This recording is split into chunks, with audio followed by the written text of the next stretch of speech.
Hello everyone and good evening.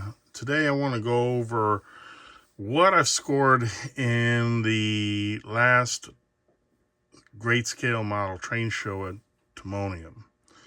I found a couple of really nice Marklin pieces and I just want to share them with you, okay, and go over them with you. So the first thing that I've managed to get or to grab was this, and this is a rare, very rare.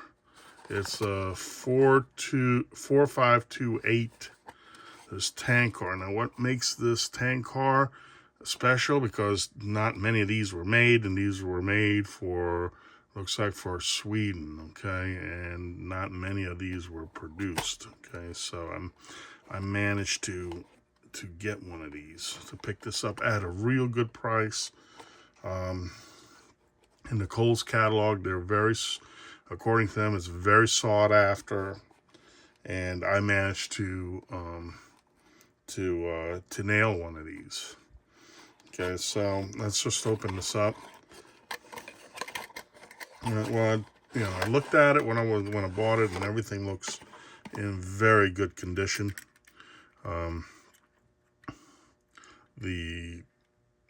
The decals are in perfect shape. The body's in perfect shape. All the steps and the bumpers are there. The cuppers are perfect. Nothing seems to be missing on both sides. And this is the SJ. And the car springs are there.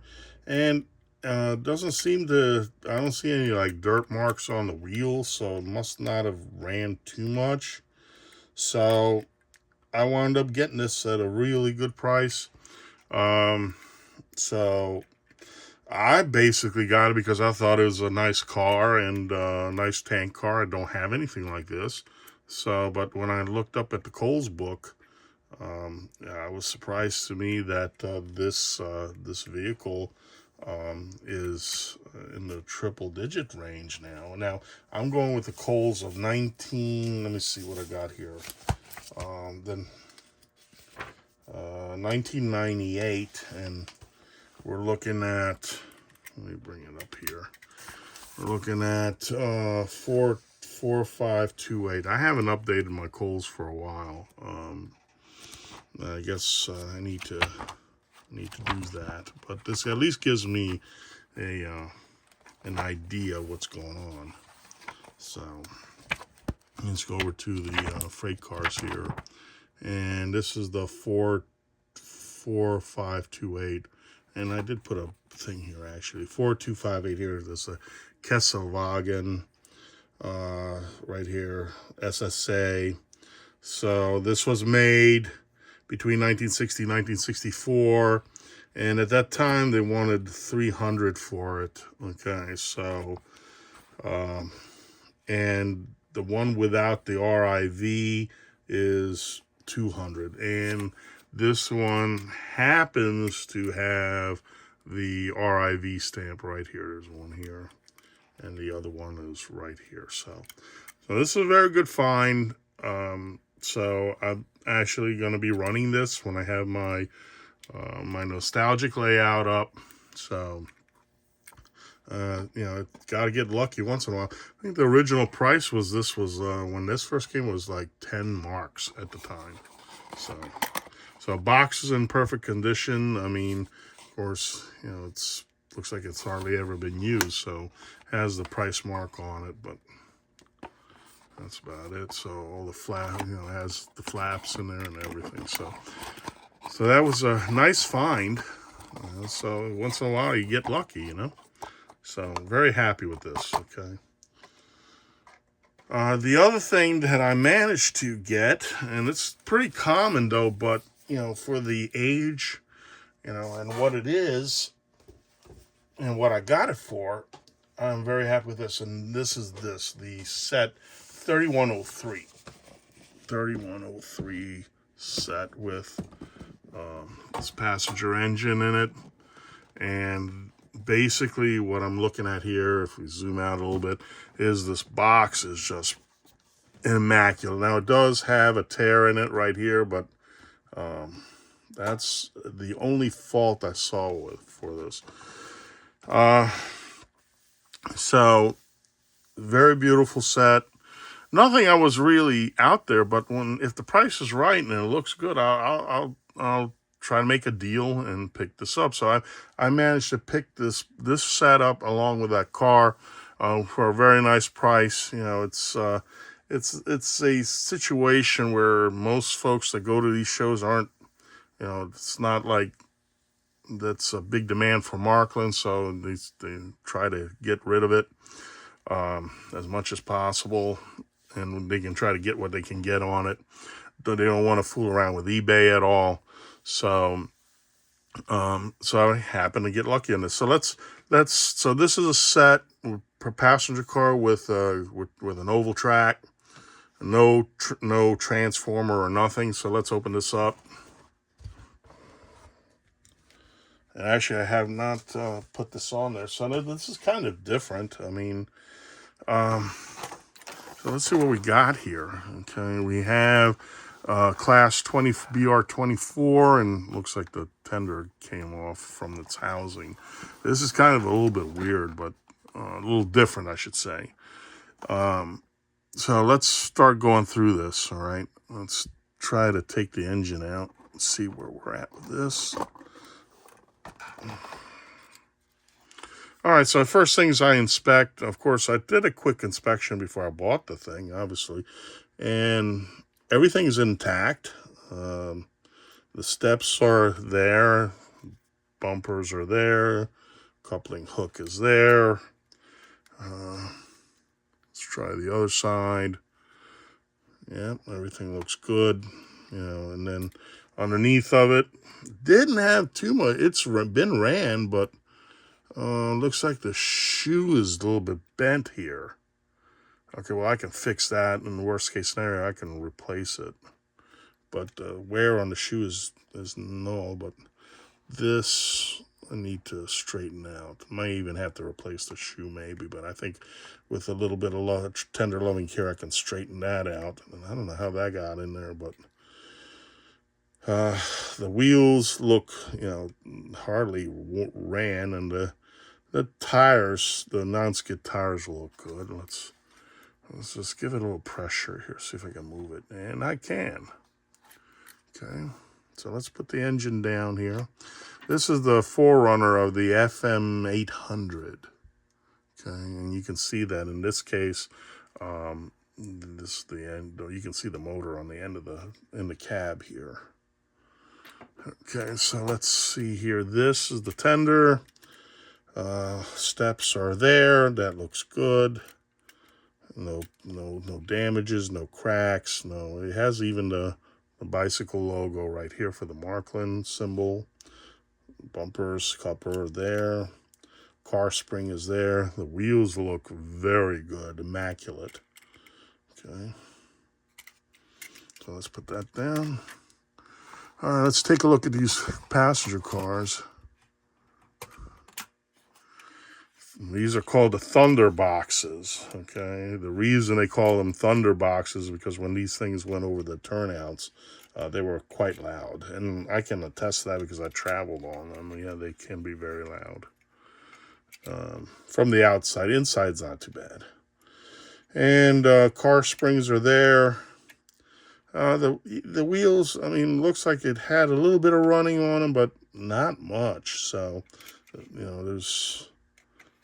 Roof has a little bit of, I think I can clean that up. And so I'm working on a nostalgic layout, so this is going to be a real nice addition. Actually, I have some of these in red boxes. I'm going to be selling them off, and looks like we're missing a car spring, but the hooks are there, so that's not the end of the world. I think I have some spares. If not, I can just order some and put them on myself. Roof looks good. No what they call spider webs, nothing on the paint. Very nice. Okay, let's check the last car. All right, and same thing. Looks like we're missing another car spring, but the hooks are there, so that's Again, not the end of the world. I can get the springs. All the steps are there on each car. That's important. The wheels look immaculate. Let's put this down. Let's see what else I got in here. It looks like I got part of an instruction for turnouts. And I got some how to scale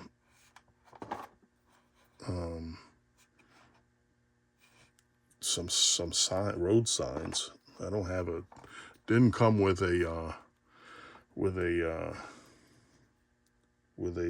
railroad crossing or grade crossing, but I got it here. These are big, so I got that. These are bigger than the passenger cars. They're taller than that. What do I got here? I didn't see this before. Looks like I got Mr. Topham Hat, I guess, from Thomas the Tank. I don't know. He's there. I don't know. Okay, what else do I got here? Oh, and then of course I have the track, the metal track. I'm not going to take all these out, but I can tell this I don't think has really been used. I mean, the paint is all there. There's no rust on them, and this is at the time when they had these were flat, they weren't bent in. So this is more older of the track right here, and it's in perfect shape. I mean, perfect shape. So I just might wind up using these well, actually I'm using solid rails. So, we got some paperwork over here. Let's see what this is. And wow, okay, so what do we got here? I've seen this before. Western Union Telegraphic Money Order Receipt. What do we got? Wow, okay. Hey, it was bought from Reeves International. Okay, it looks like for $27. I'm not sure. I can't find the date for this, but you know, so Reeves International. They were a they were a Marklin distributor or dealer at one point. This was before my time, but let's see. We got another piece of paperwork here. Let's see what this is. Norfolk and Western Railroad. Let's see. Lionel Transformer 20 Reeves International. Gene Wagner. So, okay, it's Roanoke. All right. So this is original Norfolk Western Railroad. So somebody who worked on the railroad bought this too. Okay. So, all right, some history here. Okay, so let's see if we can put the train together and see if we can get a heartbeat and see if we can get rail the engine and see if we can get it running. So let's get this out of the way.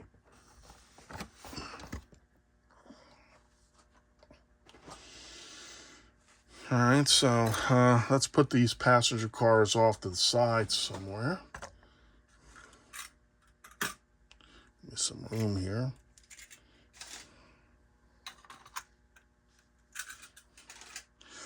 All right, so first thing I got to see what's going on with the shoe. This one side has been mangled for some reason. I don't know. I'm going to just take my pliers and try to straighten that out a little bit at least. I mean, so...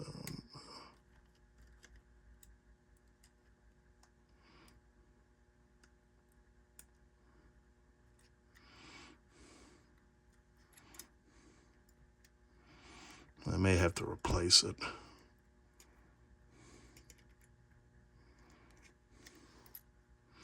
I want to try to make these as even as possible. You know, I mean, you want to try to have it a little bit, the pickup shoe, you want to have it just as even as possible. So I think I got it even just for now. I mean, this should be good enough to test. So I got my Titan transformer ready to go. Let me hook up the tender to it. I like to run it with the tender. I don't think you need it with this type of, you don't need it with this type of engine, but something that you need to, one thing to understand is that the tender does help with the grounding for the outer rails. So All right, so let's see if I can get this at least to run. We'll push this to the end here. I got a coupling gauge at the end, and that's perfect. Okay, let's see what we got here. Okay, this reversing unit sounds good. Oh, okay, we got a heartbeat. That reverse unit sounds very solid. Okay, well, okay, you heard that sound. That means that it's dry. It doesn't have any oil on it. So let's take this one step further and let's see what we got here. The one thing that's really good about Marklin is that these, especially some of these older pieces, are really easy to get into. So let's see what we got going here. All right, so let's see. Get some light into the subject here. All right. Let's see. Get tweezers here. Let me take a look, see what's going on. Let's get this fuzz off of the train here. Let's pick that out. Okay. I'm gonna have to do a thorough cleaning, but let me just see if I can get the train to at least to run to a point. And again, let's get this obvious garbage, this lint out. Okay. All right, so that's done. So let me get the Marklin tool kit out. At least it's not solidified, and it's not, solidified and won't move. So the oil didn't harden, thank God. So for this engine, we'll just take the bottom. This should be the only thing we need to do. We'll unscrew this screw on the top of the steam dome here. I'll put that right here and lift the body off. Okay, let's see what we got here. All right, so we have lights, and here's the gearing. Looks like we do have a plastic gear. Let me pick this stuff off. Looks like there's some lint here somehow. Let's get that off. Let's see what type of commutator we have, which I have a feeling it's the flat kind, and sure enough it is. Yeah, the brushes look very good. So let's try to, let's get this cleaned off a little bit. Later on I'm going to spend some more time and do a thorough job on this, but let me try to get the engine just to run right. So I think I have here the Marklin lubricant. I've got, let's see here. Now, I've got, let's see here.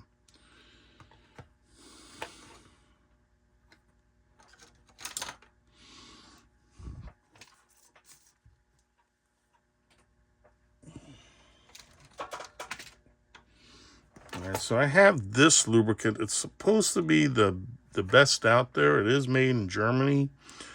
It's high-tech instrument oil.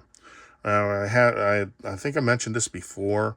I happened to buy this from Reynolds outside of Chicago. They said that this is what's recommended. I got all different types of lubricants here, as you can see. But, make sure, one of the things is make sure you check that it's plastic friendly. So let's go ahead and put one drop here in the reservoir right here, and then we'll put one here. So that's actually 1 to 2. Put one in the reservoir there, and we'll do one in the couple here in the sponge here in the reservoir there, and we'll do a little bit here. What else do we need?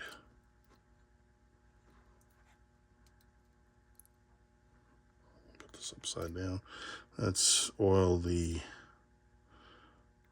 axles here, just one little drop. Also put one here on the gears a little bit.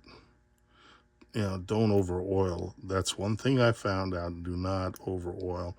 Some folks like to oil these things. I mean, you can. I mean, just put maybe a drop, where anything that's really moving. But, I've had different reactions to that. I'll just put one here. And that should do it. Let's see if now I'm going to put it back on the track and see if we get it running a little better. And I'm not going to use the tender. I'll keep the body off. Okay, let's see if I can see.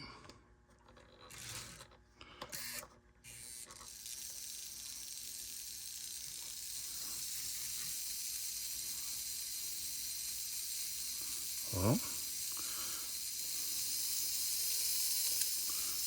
see, I don't have the lights not coming on. I have to put that light on. It's not coming on right now, but once I get the body on, I think that'll fix that.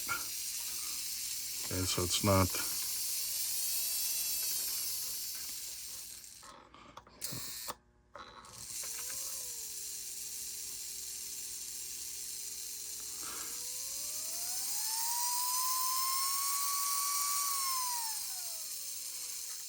Yeah. So it looks very good. I can even dial it down, and right now on the Titan it says 50 kilometers per hour on that, but everything's relevant, but that's as slow as I can get it right now without it stopping. Might probably get it even slower for slower speed.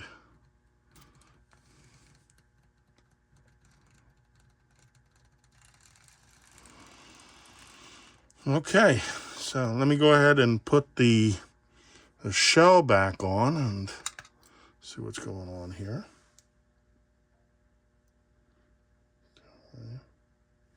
I'll go ahead and put it back here and make sure that this is where it needs to be here. Okay, hopefully, there we go. And let's get that body back on.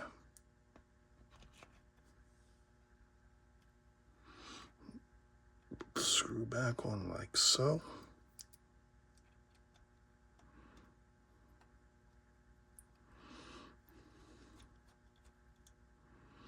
Okay, not over tightening the screw.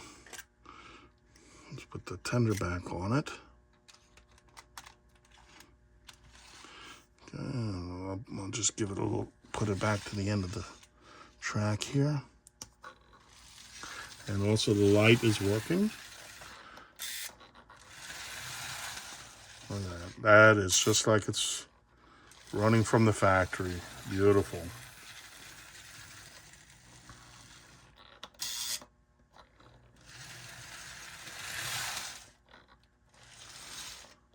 And we can see the light here going off.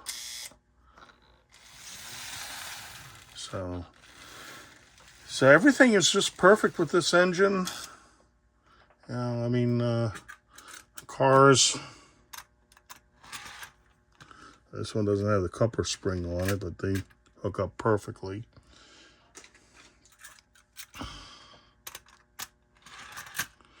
And again, I'll be running it on the metal track, but